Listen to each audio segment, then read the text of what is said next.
Assalamualaikum warahmatullahi wabarakatuh. Mariyaw ug maayo adlaw kaninyong tanan. Magandang araw sa inyong lahat. Nitong nakaraang buwan, naramdaman natin ang bagsik ng bagyong Basyang na sumalanta sa Northern Mindanao.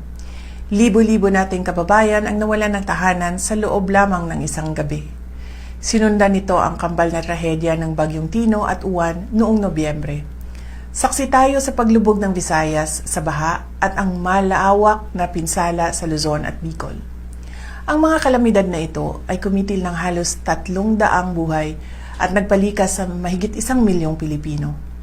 Ito ang nangyayari kapag kinalimutan natin igalang ang mundong ating kinagisnan. Ang singil ng kapabayaan natin ay pasan ng mga mamamayang Pilipino.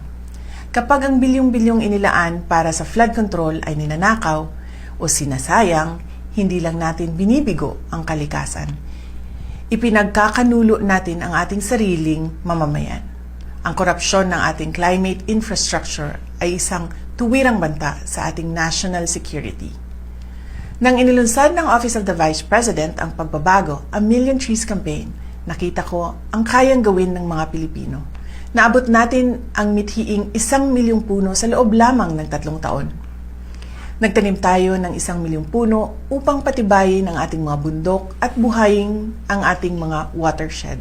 Ito ay isang nature-based solution upang maibsan ang baha. Hindi ito proyekto lamang, ito ay usapin ng survival.